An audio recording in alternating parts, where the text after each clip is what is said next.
Well, Reserve Bank Chief Glenn Stevens will face the inevitable storm of criticism following today's interest rate hike, but it's a problem his American counterpart would love to have.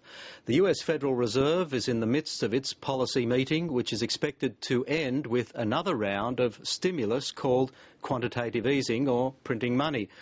Bart van Ark is the New York-based chief economist of the Conference Board, a global independent research organisation. He says quantitative easing won't lead to sustainable growth. More profound changes are needed. I spoke to him earlier during his visit to Australia. Bart van Ark, thanks for joining Late Line Business. Thank you. Hello. Quantitative easing is necessary. How big is it going to have to be? Well, that's the big question, of course. It was expected that perhaps it would come kind of in a monthly rollout of something like 100 billion a month. But given the fact that there is quite a bit of concern now, it also will depend, by the way, a little bit on the outcome of the elections this week. But it might come in one row at about 500 billion or something. If the Democrats don't control both houses, are you suggesting it'll be a smaller package? Yeah, I mean, we really can't look into how these decisions are taken at the Federal Reserve. But if there is no clear outcome on the election in either direction, so if there's uncertainty, it is likely that the Federal Reserve might perhaps do a bit more. And will it work?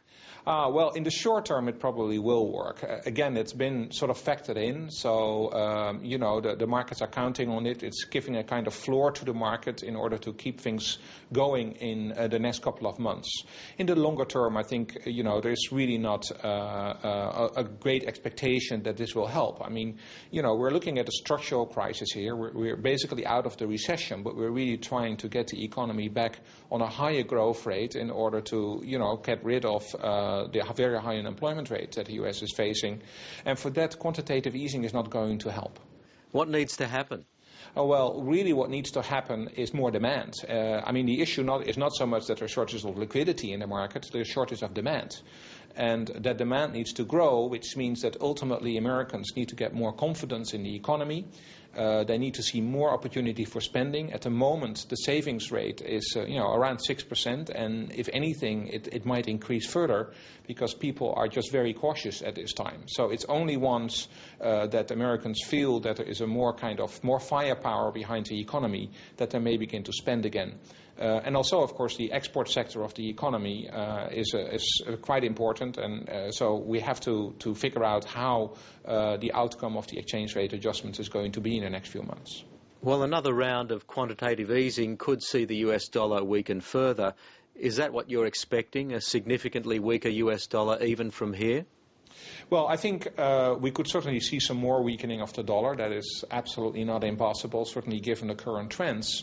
And also, we have to realize that even though there may be quite a bit of volatility in exchange rates in the next couple of months or so, the long-term trend is very clear, and that is that the currencies for emerging economies will see an upward adjustment. They will appreciate, and that, of course, means that the dollar will further depreciate. What about the risk of currency wars? The G20's obviously committed to refraining from competitive devaluation, but we've heard from South Africa and South Korea that they may be introducing currency controls.